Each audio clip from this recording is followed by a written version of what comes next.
Guys, it's Jay from Aussie Reptiles here, and today we're going to just be walking down to the backyard. It's a nice sunny day here in Melbourne, one of the first nice sunny days in quite a while. But basically we're going down to have a look at the pits. We had a crazy windy day last night or the night before.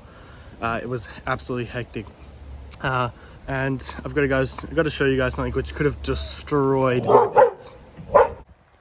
So if you have a look right here, these are my pits, and if you have a look right there, there used to be a tree which you might have seen in one of the previous videos about my pits. But as you can see now, that tree is no longer standing. Didn't destroy anything, so that was lucky. But if it happened to have gone this way, not only would have it crushed my pits, but it would have crushed probably my spa area and everything back towards my house as well. So lucky, but also unfortunate at the same time. But yeah, it was hectic, absolutely crazy winds in Melbourne the other day. Alrighty, now the pits themselves. Now, you guys obviously can see, still nowhere near complete. The weather has not been amazing in Melbourne, but now that it's starting to come back into spring and the weather's starting to warm up, we'll be able to complete them. But for now, they just have bird nets over them. Have a look. I see 1, 2 lizards out, and basically we'll do a routine check, go through, open them all up and have a look, make sure everything's all nice and healthy. This is the Lowland pit. Don't quite see any. The sun's only just recently sort of come out on top of them. And then this is the eastern pit. So I see 2.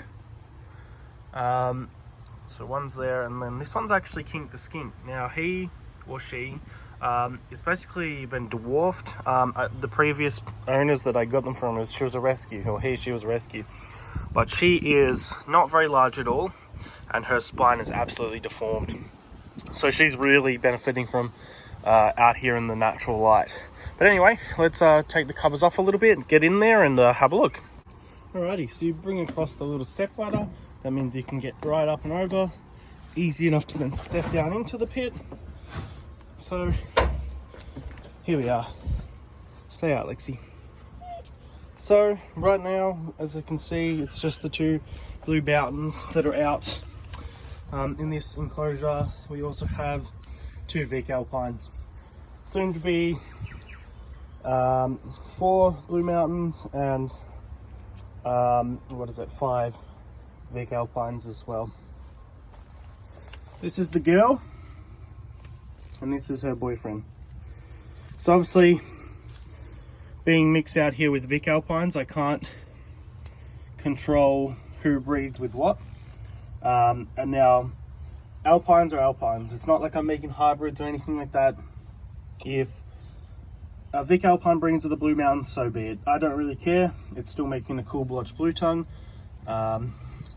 Hopefully down the track I'll be able to make some more pits, which then I can actually have localities separated as well. But let's open up the hide box and get the Vics out. Alrighty, upon further inspection, it looks like they actually didn't choose to go in the hide box this last night. They just hunkered themselves down into the pile of coconut fiber, not coconut fiber, sugarcane mulch. So they're just tucked down here. Let's get them out. They can have a little bit of sun. Make sure they're all good and healthy. So obviously very cold. That's pretty much a given when it's it's been freezing. So I'll chuck her out here. In fact, we'll pop her right here where there's a good bead of sun. She can get some nice heat into her. This girl's a monster. She's 62 centimeters and she actually weighs just over 1 kilo as well. So that's her, hopefully maybe a mum this year.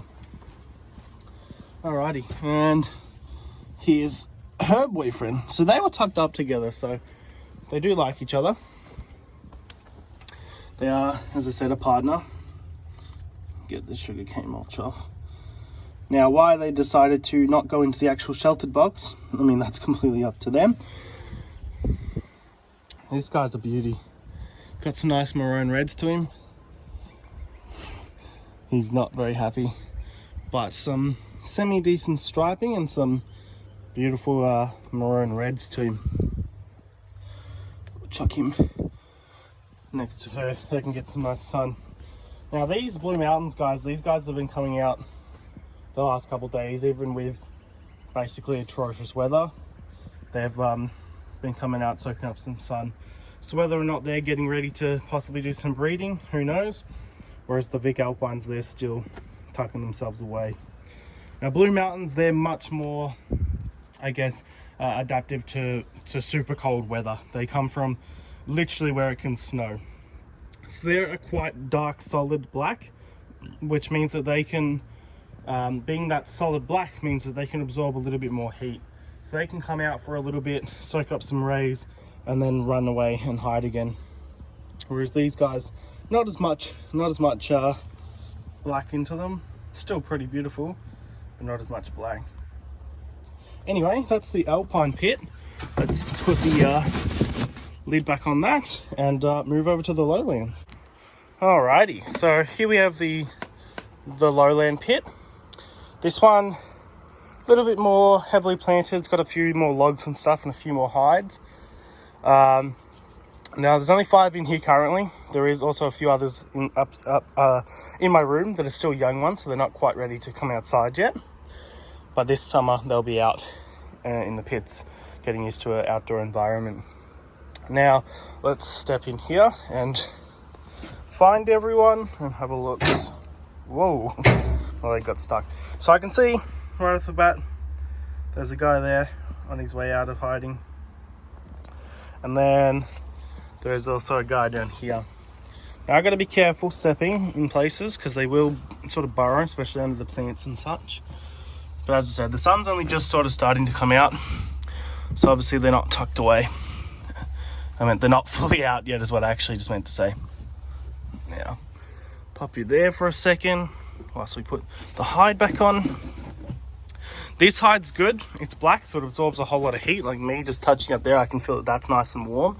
So the Blue Tongues absolutely love sitting on that and getting in some nice warm belly. Now this is one of my red guys. I'm pretty sure it's a male. I'm not 100% too sure, but this is him. Look at the nice flowers. Now let's keep having a search. Completely empty. That's usually empty. So we know there's some in there, so we'll skip that one. Now, in terms of the enclosures themselves, now they're not complete. What I will be doing is I will be basically with that is I'll be putting another sheet of corrugated iron halfway across the back. You can see the sun never reaches this part anyway. This is all shaded. So I'll be digging up the plants, moving them out a little bit more and putting a shade over there. So that way they're not getting any rain. At the moment, if they're not in their hides, they're getting rain. And then obviously I'll make some nice proper wooden boxes as well. Alrighty, this box here. Yep, there's a couple in here. So I'll just pop them out and then we'll go through and have a look and make sure they're all good.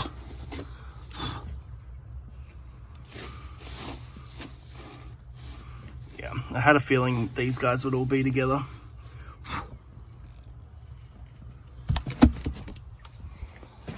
Alrighty, so that means that guy hanging his head out there is the last one in here. But here we have these 3.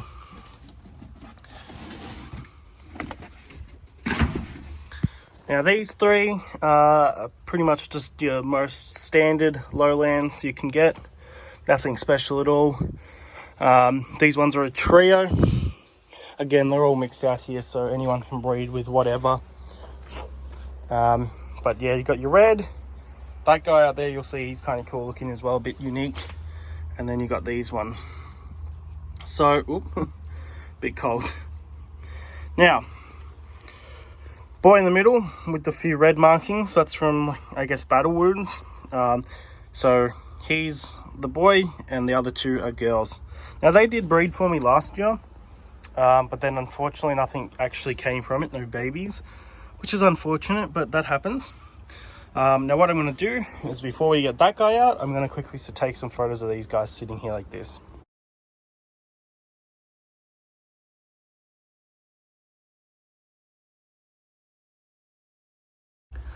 Alrighty, last guy in the blotchy pit is this guy here. Now he's kind of cool. He has I guess semi eye bands, which is different because he's 100% pure blotchy. He's not a mix, not a hybrid, which you can see by no other sort of indicators of that. But he's got slightly speckled head and yeah, slight faint eye band, which I think is pretty cool. So we'll chuck him on the log to soak up some rays. And that's the 5 that are currently out here. As I said, I've got a few others inside, but these 5 live out here.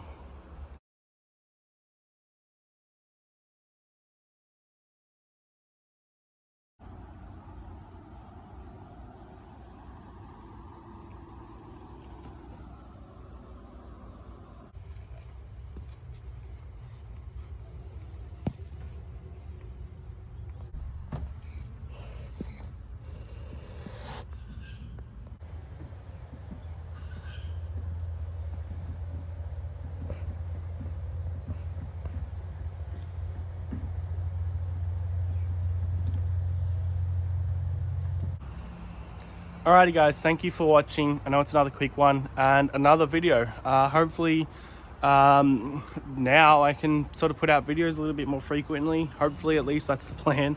I say that every time and then it never really works. But hopefully, fingers crossed, now I can actually start to get into a more scheduled-ish YouTube video program. So yeah, that's a look at the pits. If you guys are wondering about dimensions, they're, what are they? I think they're 2.5 meter square pits. And hopefully in this portion here, we can add another one or another couple, depending on what we do. But that's going to conclude that. I might bring the Tassies out and put the Tassies out for today and let them get some nice sun. Well, they are out. They're just in something up on the decking, which I'm not allowed to show you just yet. That's a new project. Well, not new, but it's a project in the works. But I'm going to bring them down here so they can have some actual foliage and stuff to hide into. And then I'll put the baby blotchies out in that thing. But yeah, that concludes this video. Thank you guys for watching. Hopefully you enjoyed. And I'll see you in the next one.